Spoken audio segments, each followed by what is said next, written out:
오늘 본문은요, 예수님께서 12명의 제자를 부르셨는데 그 중에 특별히 우리가 잘 알고 있는 마태라고 하는 제자를 부르시는 사건을 기록합니다.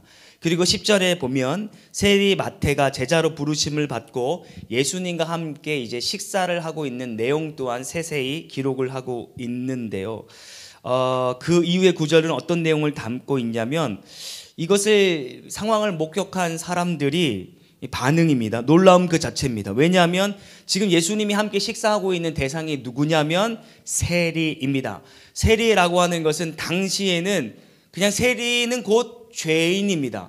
그러니까 그들의 눈에는 지금 예수님이 죄인과 함께 식사하는 모습에 깜짝 놀라지 않을 수 없었다라는 겁니다. 그 장면을 목격한 바리새인들이 다음과 같은 반응을 내보이는데 10절은 제가 읽겠습니다. 바리새인들이 보고 그의 제자들에게 이르되 어찌하여 너희 선생은 세리와 죄인들과 함께 잡수시느냐라고 묻는 것입니다. 아마도 이렇게 묻는 데에는 같은 유대인으로서 굉장히 불편하고 불쾌한 감정을 실어 저와 같이 저는 질문했다라고 봅니다. 다시 강조하는데 계속적으로 오늘 말씀이 강조하는 부분이기도 하지만 당시에 세금을 징수하는 세리는 무엇이다? 죄인이라는 겁니다. 당시 로마 정부를 대신하여 위탁받아 이스라엘 백성들에게 세금을 거둬들이는 일을 포괄적으로 세리라고 하는데 그 세리를 좀 두 분류로 쪼개기도 하는데요. 첫 번째는 갑바이라고 하는 세리가 있습니다. 이는 식민지 백성에게 그들이 벌어들였던 30%의 세금을 징수하게 되는 것이죠. 조금은 억울할지언정 어떻게 하면 나라를 잃어버렸습니다. 식민지인이 이 가혹한 세금이지만 꼬박꼬박 30%를 떼어 본국으로 돌려보는 일을 갑바이 세리가 당담했다라는 겁니다. 두 번째는 좀 스케일이 좀 큰 이 세리가 있는데 모케스라고 하는 세리입니다. 이 모케스는 집집마다 돌아다니는 것이 아니라 세관에 앉아서 이 관세를 매기는 것인데 여기에서 부당 이익이 엄청나게 발생하게 된다라는 것이죠. 말도 안 되는 세금을 징수하는 겁니다. 그래서 신학학자들은 아마도 이 세리 마태가 이 모케스의 세리의 일들을 하지 않았겠는가라는 추측을 하게 됩니다. 전자든 후자든 당하는 이스라엘 민족에게 있어서는 엄청나게 고약하고 엄청나게 얄밉고 미운 대상이 바로 세리가 되는 것이죠. 그래서 이스라엘 백성들에게 세리는요, 인간 취급을 받지 못했습니다. 그들이 비록 유대인일지라도 유대인의 회당에 접근 금지 명령이 있을 만큼 유대인으로 취급하지도 않았고 심지어는 법정의 증인으로도 세우지 않았습니다. 왜냐하면 저 세리들은 뼛속까지 거짓말하는 쟁이들이야 라고 하는 인식이 있었기 때문입니다. 그러니까 아무리 똑똑하고 아무리 돈이 많아도 유대인들은 자기의 딸을 세리에게 결혼시키는 일이 당시에는 없었습니다. 종교 지도자들은 그들을 인간 취급하지 않았고 그들과 함께 앉아있는 것도 죄로 여겼으니 지금 예수님은 앉아있는 것뿐만 아니라 그들과 함께 식사를 하고 있으니 엄청난 사건이 그 동네에 일어나게 되었다는 겁니다. 근데 놀라운 사실이 있는데요. 당시에 세리라고 하는 직업은 로마 정부에 등 떠밀려 했던 것이 아니라 이 세리가 되려면 오늘날의 회계사 시험, 이 고시잖아요. 이 회계사 시험에 합격하는 것 그 이상으로 엄청난 고시를 패스해야 당시에 세리가 되었다라는 겁니다. 즉 공부를 잘하고 똑똑해야만이 당시에 세리가 될 수 있었다라는 것. 반대로 본다면 오늘 본문에 예수님의 제자 마태는 매우 똑똑하고 고시를 패스한 사람이라는 겁니다. 어떤 문헌에 보면 당시의 세리는 적어도 3개 국어, 4개 국어 정도를 충분히 능통하게 해야만 했습니다. 그래서 사람들은 이 세리의 어떤 시험에 붙기 위하여 재수, 삼수도 감당했다라는 겁니다. 그런데 여기서 궁금해지는 부분이 하나가 있는데, 아니 당시의 분위기가 세리가 되면, 즉 오늘날로 말하면 사람들에게 이제 비판받고 조금 더 거칠게 표현하면 인간 쓰레기 취급을 받게 되는 겁니다. 죄인으로 주홍글씨의 낙인이 되어지는 건 아니겠습니까? 오늘 주인공 마태를 비롯하여 많은 유대인들이 분명히 자신들이 세리가 되면 그와 같은 이제 죄인이 된다라고 하는 것을 알면서도 왜 세리라고 하는 직업을 갖게 되었을까? 왜 세리라고 하는 이 직업을 갖기 위하여 그토록 공부를 열심히 했던 것일까? 여러분 한 번 정도는 고민해 보신 적이 있는지 모르겠습니다. 저는 이 설교를 위해서 한번 추측을 해 보았는데요. 아마도 이런 것이 아닐까. 세리는 어렸을 때 너무나도 힘든 이 집안의 환경이었을 겁니다. 특별히 돈이 없어가지고 먹을 것 제대로 먹지 못하고 입을 것 제대로 입지 못했던 그런 서글픔이 있습니다. 혹은 돈이 없어서 엄마 아빠가 괄시를 받는다거나 혹은 우리 집안에 직접적으로 어떤 무시를 당하는 어떤 이 트라우마가, 이 돈에 대한 트라우마가 이 세리에게, 특별히 오늘 주인공 마태에게 있지 않았을까. 그래서 이 다음에 내가 크면 훌륭한 사람이 되어서 돈을 많이 벌 것이야. 그래서 우리 어머니 아버지에게 내가 효도하는 아들이 될 것이야 라고 다짐을 했습니다. 그래서 세리가 되고자 했을 때는 유대인의 딱지를 과감하게 집어 던졌던 겁니다. 그리고 하나님도 버리게 되었던 것이지요. 마태라고 하는 이름은 후에 예수님의 제자가 된 다음에 예수님이 이에게 명명했던 이름이 되고, 원래 마태의 본래 이름은 레위입니다. 우리가 지난 시간도 살펴보았던 것처럼 레위는 하나님의 제사를 집례하는 이 거룩한 자녀, 거룩한 백성이 아니겠습니까? 근데 지금 오늘 본문의 주인공 마태는요, 레위의 본분을 저버리고 돈이 먼저고 출세가 먼저고 그것들을 위하여 신앙과 믿음을 완전히 버리고 세리의 길을 선택했다라고 하는 것을 알 수 있는 거죠. 그렇게 열심히 공부해서 이 마태는요, 로마 정부가 인정해주는 세리 라이센스를 가지고 로마 정부로 인정받는 공무원이 되었다라는 말입니다. 어릴 적 그의 꿈이 이루어진 겁니다. 기대하던 풍요로운 삶을 살게 되었던 것이죠.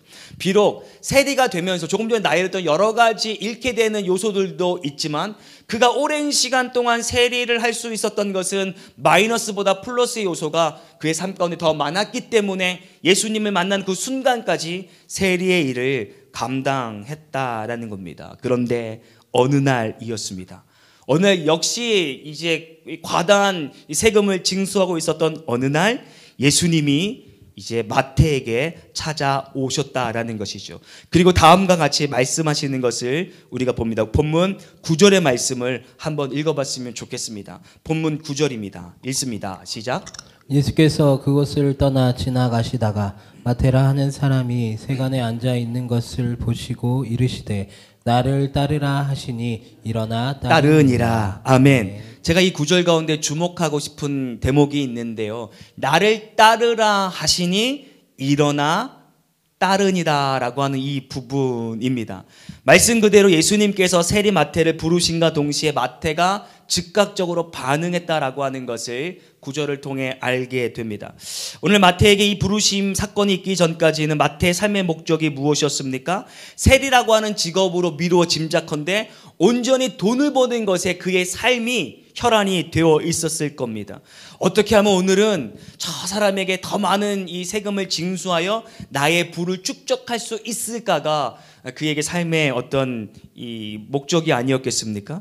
다시 말해 오늘을 즐기는 데에는 문제가 없었을런지 모르지만 또 마음 한켠에는 돈으로 채울 수 없는 어떤 공허함이 마태를 비롯하여 그 당시에 세리들에게 있지는 않았을까. 즉 물리적인 시간으로 보면 부르심과 반응이 즉각적으로 나타나는 것으로 보이지만 마태가 그 예수님의 부르심에 응답한 데에는 저도 오랜 시간 동안 이 자기의 성찰이 있었겠다.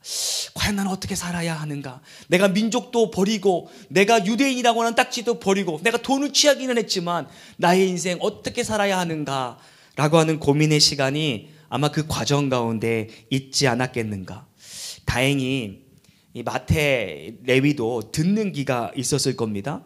그래서 얼마 전부터 이 동네에 아주 놀라운 일들이 일어나고 있다라고 하는 것을 이 마태 레위가 듣게 됐는데 그것이 바로 예수님에 관련된 이야기, 사건들이었습니다. 여러분 잘 아시는 것처럼 예수님의 공생의 주된 이 지역이 어디였냐면 바로 가버나움이라고 하는 곳에서 예수님이 거의 많은 이 사역들을 하셨다라고도 과언이 아닐 겁니다. 이 가버나움이라고 하는 곳은 제자 베드로와 안드레를 부르신 곳이고 또한 야고보와 요한을 부르셨습니다. 또한 빌립과 그의 친구 나다나엘을 불러 모으신 곳이 바로 이 가버나움이라고 하는 곳입니다. 특별히 가버나움에서 이 베드로의 장모를 고친 사건이 이 자리에서 있게 되었고, 우리가 잘 아는 요한복음에 나타나는 12의 혈루병 여인을 고치셨던 동네도 가버나움이라고 하는 곳입니다.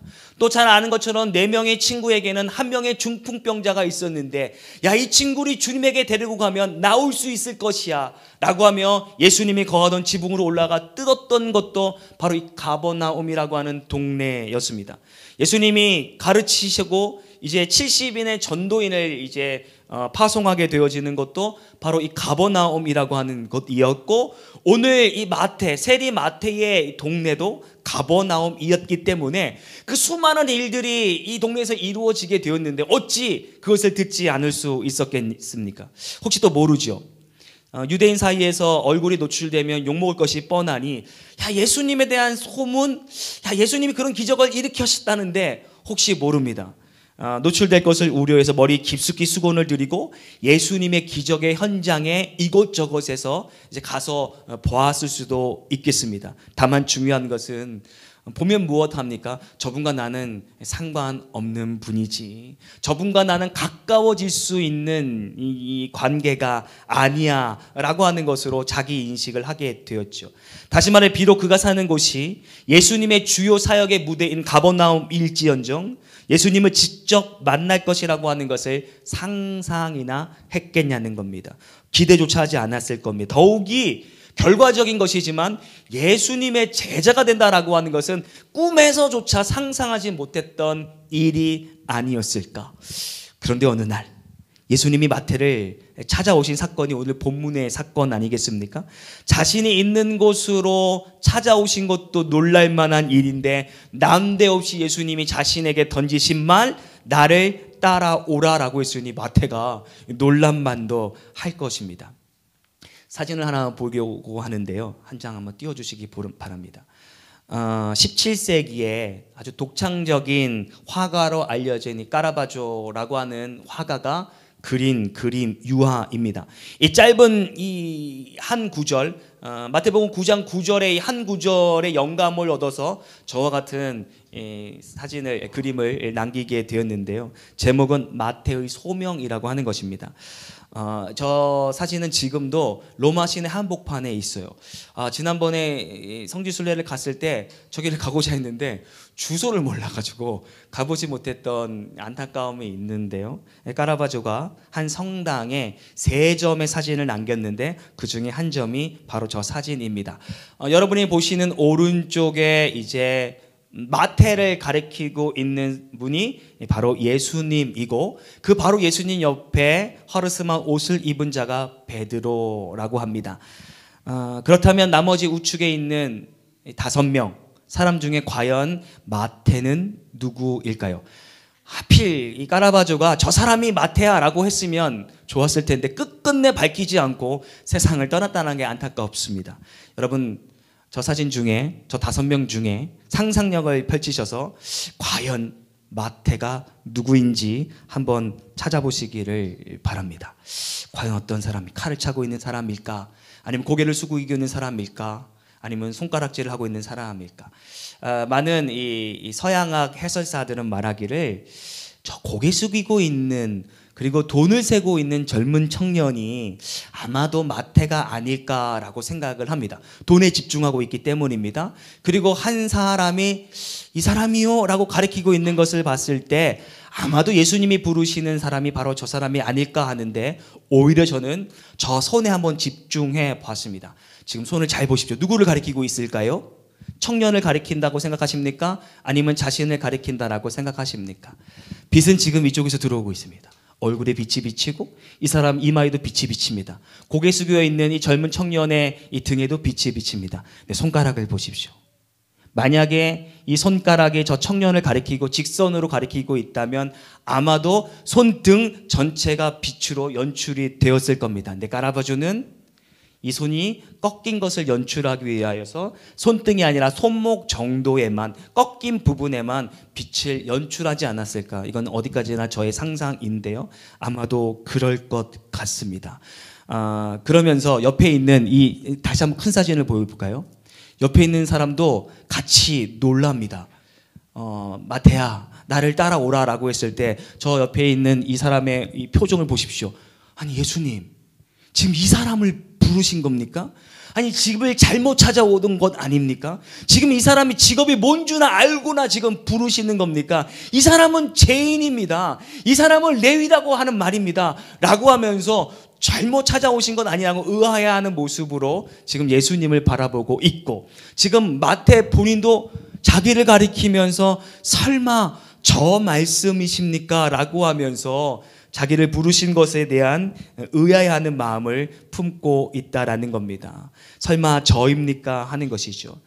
사진을 이제 치워주시고, 당연히 놀랄 수밖에 없습니다. 마태는 자신이 어떤 사람인지를 분명히 알고 있었던 똑똑한 사람이었습니다. 자신이 죄인인 것과 하나님보다 돈을 더 사랑했던 과거의 자신의 모습을 잘 압니다.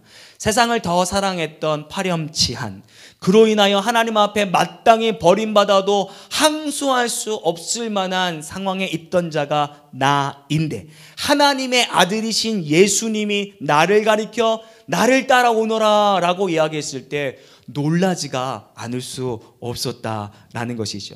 당시에 랍비들이 나를 따라오다라고 하는 말은요, 나의 제자가 되어라라고 하는 이 암묵적인 메시지가 포함이 되어 있었다라고 합니다.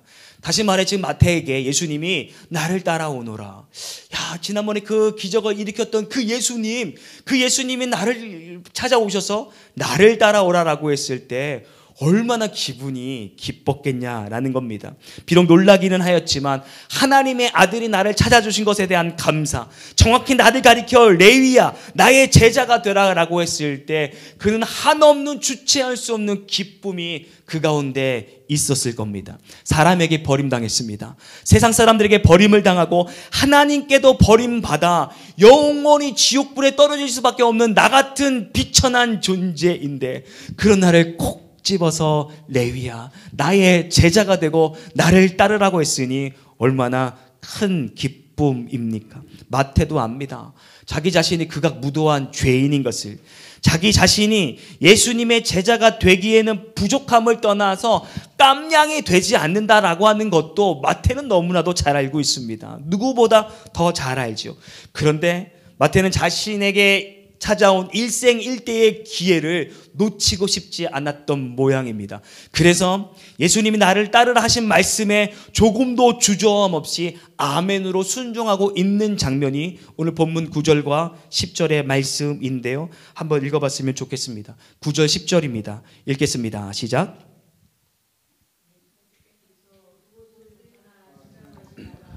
마태라는 사람이 세간에 앉아있는 것을 보시고 이르시되 나를 따르라 하시니 일어나 따르니라.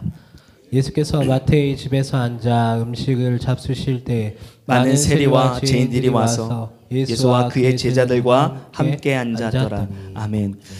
저는 우리가 믿음 생활을 하면서 주의해야 할 것이 하나가 있다라고 생각하는데요. 그것이 무엇이냐면 겸손으로 가장된 교만입니다. 무엇이라고요? 겸손으로 가장된 교만입니다. 사역을 하다 보면 많은 분들에게 다음과 같이 말합니다. 하나님은 당신을 사랑하십니다. 하나님이 당신을 쓰시기를 원합니다. 근데 대부분의 사람들의 반응은 에이, 하나님이 무슨 저 같은 사람을 사랑하실까요? 에이, 제가 무슨 능력이 있다고 저 같은 사람을 이 교회의 일꾼으로 부르셨을까요? 저는 많이 부족합니다. 저는 아직 깜냥이 되지 못합니다. 여러분, 이것이 겸손일까요? 아니면 겸손으로 가장한 교만일까요? 오늘 마태를 보십시오. 그도 압니다. 자기 자신이 얼마나 예수님의 제자가 되기에 부족하다라고 하는 사실을요. 근데 주님이 자기를 쓰신다라고 할 때 모든 것들을 내어버리고 주님을 따르기로 작정했던 것 아니겠습니까?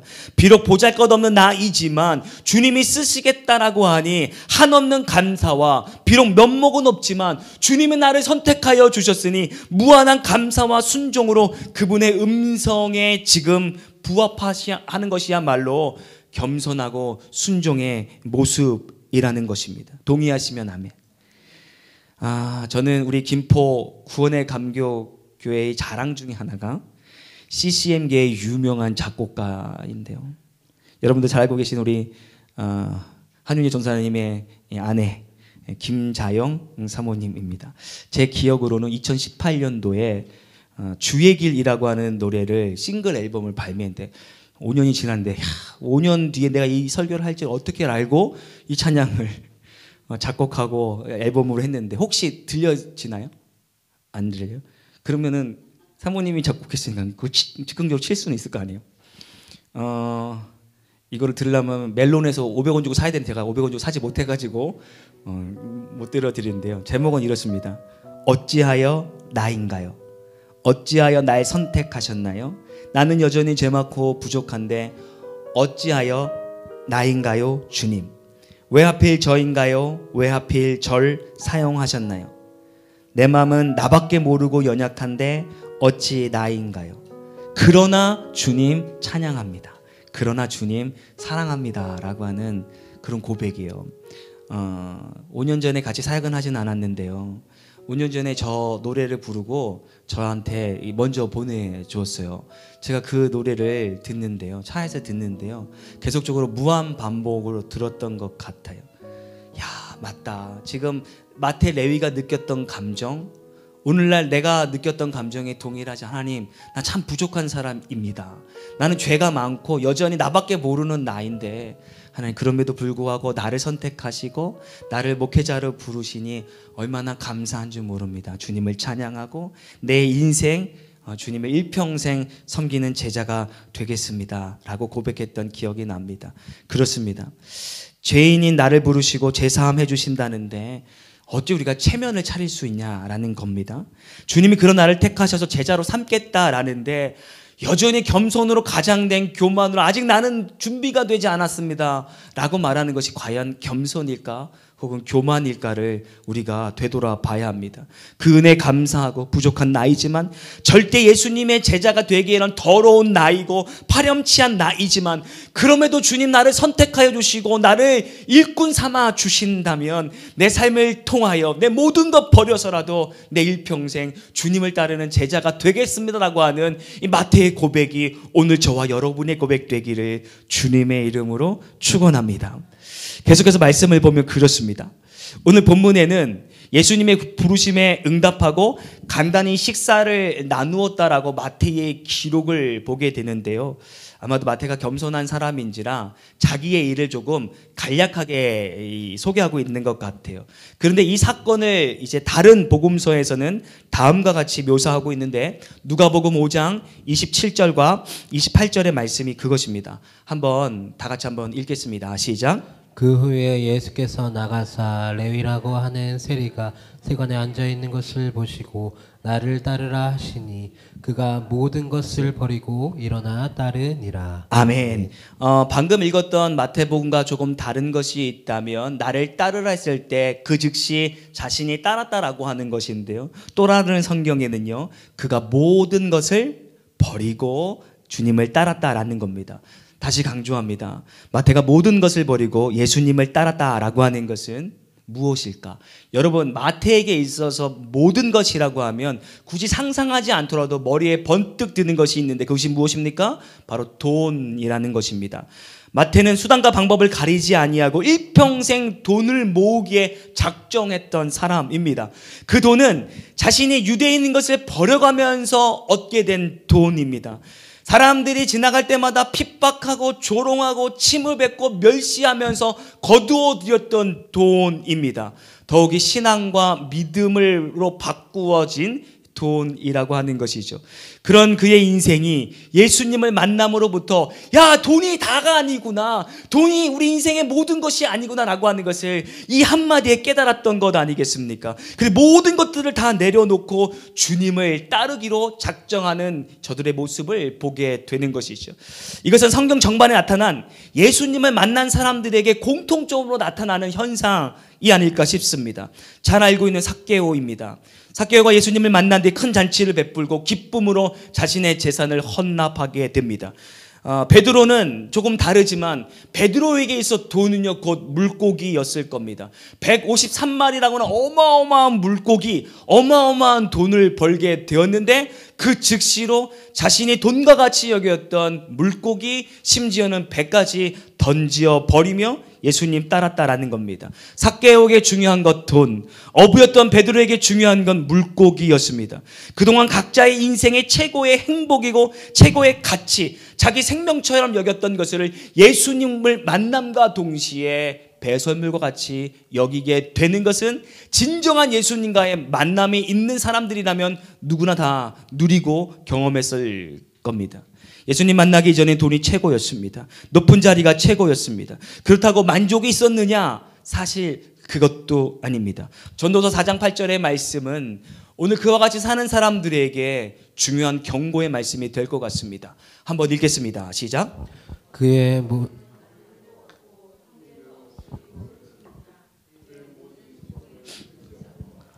또 비록 그의 눈은 부요를 족하게 여기지 아니하면서 이르기를 내가 누구를 위하여는 이같이 수고하고 나를 위하여는 행복을 누리지 못하게 하는가 하여도 이것도 헛되이 불행한 노고로다. 한마디로 이런 것입니다. 돈이 좋아서 자식이 없는데 장가를 안 간 것인지 일찍 잃었는지는 모르겠지만 자식이 없어서 그 에너지를 돈 버는 일에 쏟았던 것 아니겠습니까? 풍족한 부를 얻게 되었습니다. 근데 시간이 지나고 생각해 보니 내가 뭘 하려고 이렇게 열심히 돈 버는 일에만 집중했던 것인가 라고 하면서 그의 인생 말년에는 후회하게 된다라고 하는 말씀, 교훈의 말씀입니다. 근데 예수님을 만나게 되면 삭개오처럼 베드로처럼 오늘 마태처럼 돈이 중요한 것이 아니라 그저 주님을 따르는 것이 중요하게 되고 좋게 여겨지게 되는 줄 믿습니다. 예수님이 사람이 부르실 때에는요, 즉흥적으로 사람을 부르는 일 단 한 사람도 없습니다. 우연은 더더욱 없지요. 오늘 마태의 경우에도 즉흥적으로 예수님이 지나가시다가 찾아온 것 같지만 오늘 마태와 예수님의 만남은 신적인 만남이고 다시 말해 창세전에 만세전에 이 마태를 이제 만나기 위하여 준비된 만남이었다라는 겁니다. 성경에 보면 나다니엘을 만날 때도 마찬가지였습니다. 주님이 분명히 말씀하셨습니다. 내가 너를 무화과 나무 밑에서 묵상하던 내가 너를 보았다라고 말씀하지 않습니까? 우리는 종종 제가 아침에도 이렇게 기도했지만 우리가 오늘 주님을 만나고 주님을 예배하러 온 것 같지만 실제는 그렇지 않습니다. 오는 길 가운데 여러 가지 일들이 있었다면, 여러분 가정 가운데 여러 가지 어려운 일들이 있었다면 오늘 이 자리에 나오기가 굉장히 힘들고 불편했을 겁니다. 다시 말해 하나님이 그 오는 과정 가운데 역사하지 아니하였더라면 오늘 이렇게 저는 설교할 수 없을 것이고 여러분 예배할 수 없게 되었던 것이지요. 우리의 선택 이전에 이미 주님이 우리를 선택하셨고 주목하셨고 뒤쫓으셨고 계셨다라고 하는 사실입니다. 레위는 제사장 지파의 이제 후손입니다. 야곱 아들 레위라고 하는 것은 지난주에 말씀을 드렸습니다. 마태의 아버지라는 사람이 성경에 나오지는 않지만 여러분들이 여러분의 자녀의 이름을 지었을 때를 한번 돌이켜 보십시오. 얼마나 엄청난 이 의미를 가지고 아들의 딸의 이름을 짓지 않겠습니까? 마태의 아버지 레위의 아버지는 레위라고 이름을 지어주면서 우리가 비록 삶은 녹록치 못하고 돈은 비록 많지 않지만 네 인생 레위 같은 인생이 되었으면 좋겠다라고 하는 마음으로 이름을 레위라 지었겠죠. 근데 그는 레위의 인생을 버려버리고 돈을 택하는 인생을 선택했던 것 아니겠습니까? 그래서 아마도 살면서 레위라고 하는 이름을 부끄러워서라도 남들에게, 물론 남들이 이름 묻지도 않았을 거예요. 죄인으로 여겼으니까. 근데 자기조차도 그 레위라고 하는 이름을 불편하게 여겼을 겁니다. 그러나 주님의 제자가 된 뒤 누가는 레위의 이름을 마태라고 불러줍니다. 그것은 예수님이 이 레위를 마태라고 명명하지 않았다면 있을 수 없는 일들입니다. 마태가 레위라고 하는 이름으로 불릴 때 더 이상 조롱의 대상이 아니라 실제 레위 같은 삶을 살게 되었을 것이 분명합니다. 더욱이 예수님은 그에게 마태라고 하는 이름도 지어주었는데 마태는 하나님의 선물이라는 뜻입니다. 네가 지금까지는 돈을 사랑하고 네가 지금까지는 돈을 쫓는 인생이었지만 이제 네 인생 하나님이 주신 마태, 하나님이 주신 선물로서 남은 인생 주의 일을 위하여 경주하라라고 새롭게 지어준 그 마태의 이름을 자랑스럽게 여기며 살지 않았겠는가. 그래서 물론 자기가 쓴 이 복음서를 자기가 마태의 복음이라고 하지는 않았겠지만 그의 이름이, 새로운 이름이 이제 나타나게 되었다라는 말입니다. 근데 성경에 보면요, 흥미로운 사실이 하나 있는데, 특별히 복음서에 보면 흥미로운 사실이 하나 있는데, 마태가 어떠한 일들을 하였더라, 마태가 무슨 말을 하였더라라고 하는 것이 단 1절도 기록되지 않았다는 게 무슨 말이냐면, 차라리 도마는 복음서에 물론 의심 있는 도마여서 의심의 메시지를 우리 성경에 남겼죠. 빌립도 오병이었대, 이것으로 되겠습니까? 라고 하는 명대사를 남긴 것 아니겠습니까? 안드레, 이것으로 되겠습니까? 라고 하는, 저마다 예수님의 제자들이라면 하다못해 예수님을 팔아넘긴 자도 대사를 남긴 거 아니겠습니까? 그런데 아무리 성경을 찾아봐도 마태가 남긴 대사는 단 한 절도 없다라는 것입니다. 정말 이 눈 씻고 봐도 그 대사를 찾아볼 수 없는데, 어찌 보면 자신의 출신에 대한 열등감 때문이 아닐까. 제자들 앞에서 자기의 삶이 너무 부끄러운 삶이어서 베드로가 이렇게 앞에 나서고 요한이 앞에 나서고 있을 때, 나 너무 부끄러운 사람이야, 나 이 자리에 있는 것만은 너무나도 감사한 사람이야 라고 하면서 어떤 말도 하지 않았던 것이 아닐까. 근데 매우 놀라운 것은요, 묵묵히 제자들 뒤에서 예수님을 따르던 이 마태, 다른 제자들을 제쳐두고 마태복음을 기록해 하신 하나님의 은총을 받은 자가 바로 마태라는 겁니다. 여러분, 베드로 복음서라는 거 있나요? 베드로 전후서는 있지만 베드로 복음서는 없습니다. 베드로의 눈으로 예수님의 행적을 기록한 복음서는 존재하지 않는다라는 겁니다. 베드로는 항상 바빴습니다. 예수님보다도 뭔가 좀 앞서 나가서 뭔가를 준비해야 되고, 그 예수님의 그룹들을 이제 이끌어야 되는 그런 상황, 허드렛 일도 해야 되기 때문에 아마도 그런 여유가 좀 없었던 것 같습니다. 그런데 항상 제자들 뒤에서 조용히 주님을 따르던 마태, 모든 상황을 주목한 겁니다. 여러분, 세리에게 있어 가장 중요한 게 뭡니까? 기록 아니겠습니까? 내가 저 양반에게 얼마를 지금 받아야 되는데 못 받았다라고 하는 기록에 있어서는 예수님 12명의 제자 중에 이 마태를 따라할 수 있는 자가 없었을 겁니다. 모든 상황을 주목하고 사복음서 중에 가장 긴 복음서를 기록했던 이가 바로 마태입니다. 또 마태복음의 특징이 무엇이냐면 족보입니다. 족보라고 하는 것은 배운 사람만이 알 수 있는, 그리고 체계적인 사고가 있어야만이, 수학적인 사고가 있어야만이 그것을 글로 옮길 수 있는 것이 족보인데, 예수님의 제자들 중에 이처럼 똑똑한 이가 마태밖에 없었다라는 것이죠. 간시갖기 어려운 대목이었는데 하나님은 마태의 이러한 습성, 이러한 성향까지 잘 알고 계셔서 마태복음을 성령의 영감을 통해 기록하게 했다라는 겁니다. 더욱이 은혜가 되는 것은 조금 전에 말씀을 드렸던 것처럼 유대인에게서 세리의 증언은 취급한다, 안 취급한다? 취급하지 않아요. 그냥 개 짖는 소리밖에로 취급하지 않는 거예요. 행여나 그 세리가 보았던 것이 100% 팩트, 사실이다 할지라도 법정에서는 증거로서 채택되지 않는 것이 당시 세리의 말들이었는데, 오늘 보십시오. 얼마나 억울한 삶이었습니까? 근데 예수님께서는 유대 법정에서도 증인으로 채택할 수 없는 마태의 그 말들을 온 세상 사람들에게 예수님의 행적을 증언하는 증언자로서, 증인으로서 서게 해줬다라고 하는 것은 얼마나 예수님이 그를 사랑하였고 그의 자존감을 마지막 순간에 세우게 하셨는지를 우리가 알 수 있다라는 겁니다. 이제 우리 이야기를 좀 해봤으면 좋겠는데요, 우리들 각자도 다 부족하게 짝이 없었던 사람들 아니겠습니까? 그런데 이렇게 하나님의 자녀로 부르셔서 우리가 가진 것들로 예수님을 증거하게 하고 하나님 앞에 영광 돌리게 했다라고 하는 자체가 얼마나 큰 은혜가 아닌 줄 모릅니다. 우리가 예수님을 믿고 산다라고 하는 것은 정말 탁월한 은혜인 것이죠. 그래서 사람들이 왜 수많은 이름 중에 구원의 감격이라고 지었어? 야, 어떤 사람은 구원파냐고 나한테 묻더라 라고 할 정도로 왜 구원이라는 단어를 꼭 넣었어? 지금 와서 말씀을 드리는데요, 제가 짧은 목회이지만 이제 많은 분들을 만나고, 짧은 담임의 사역이지만 담임 사역을 하면서 많은 사람들의 관계를 집중하여 볼 때가 있었습니다. 그때 느낀 건, 과연 이분들에게는 구원의 감격이 있는가? 만약에 구원의 감격이 있다면